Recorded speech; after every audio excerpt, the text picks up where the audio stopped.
ফের টলি অভিনেত্রী পায়েল সরকারকে কুপ্রস্তাব দেওয়ার অভিযোগ। আতঙ্কে অভিনেত্রী।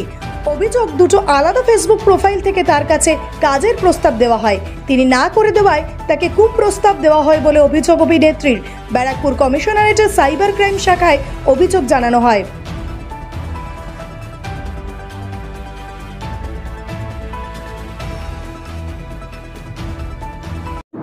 মেইনলি আমি যেহেতু অভিনয়ের পাশাপাশি মডেলিংও একটা ফিল্ড, তো আমি কিছুদিন ধরে আমার একটা বম্বে শ্যুট আমি পোস্ট করতে থাকি সোশ্যাল মিডিয়াতে। তো সেখানে কয়েকজন 2-3 জন মিলে খুব নোংরা কমেন্ট করতে থাকে। তো সাধারণত আমি নেগেটিভ কমেন্টে অতটা রিপ্লাই করি না, আবার এড়িয়ে যাই। কিন্তু এবার আমার ফ্যান ফলোয়ার্স বা যারা আমার ওয়েল উইশার্স তারা আমাকে বলতে থাকে যে দিদি অনেকটা বাড়াবাড়ি ধরনের কমেন্ট কিন্তু আসছে ফেসবুকে, সেটা একটুখানি তুমি খেয়াল রাখো। তো আমি যখন তার মেসেজ দেখলাম যে ব্যক্তিটি কে আমাকে এই ধরনের মেসেজ করছে বা কে আমাকে এই ধরনের প্রস্তাব দিচ্ছে, তখন আমি ইনবক্সে খুলে দেখলাম যে অলরেডি আমাকে অজস্র ভিডিও কল, অডিও কল সমানে মেসেজ করে রাখা। এবং আমি যখন লিখেছি যে নট ইন্টারেস্টেড, মানে উনি আমাকে কাজের প্রস্তাব দিচ্ছেন, তখন কিন্তু উনি আমাকে নানা রকম অশ্লীল ভিডিও পাঠাতে থাকেন।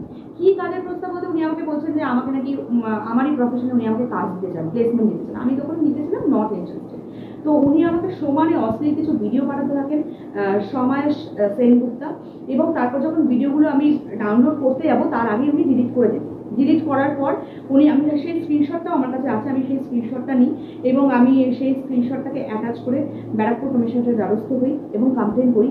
এবং তার থেকেও যেটা অশ্লীল একটা ভাষা উনি লিখেছেন, যে শব্দটা আমি এখানে প্রয়োগ করতে পারছি না, আমি বলবো যে এই সমস্ত মানুষদের যেন প্রাপ্য শাস্তি হওয়া উচিত। কারণ শুধু এই মানুষই নন, বিপ্লব বলে আরেকজন মানুষ, যিনি তার ফেসবুক প্রোফাইলে লেখা রয়েছে উনি বিজেপি দলের সঙ্গে যুক্ত, উনি কিন্তু নানা রকম অশ্লীল প্রস্তাব দিচ্ছেন, অশ্লীল প্রস্তাব দিচ্ছেন এবং সেটা মুখে আনতে পারছি না।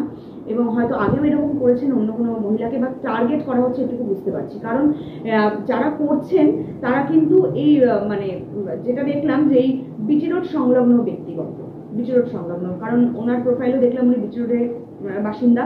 আবার সমায়েশ সেনগুপ্তা যার কথা বলছি, তিনিও কিন্তু ওই একই জায়গার বাসিন্দা। আরও একজন করেছেন একটা নোংরা কমেন্ট, সেটাও আমার কাছে স্ক্রিনশট করা আছে। সমস্তটা আমি অ্যাটাচ করে ব্যারাকপুর কমিশনারকে আমি কিন্তু এফআইআর করেছি। ব্যুরো রিপোর্ট, টাইমস প্রতিদিন। This channel does not promote any violent, harmful or illegal activities. All content provided by this channel is meant for an educational purpose only.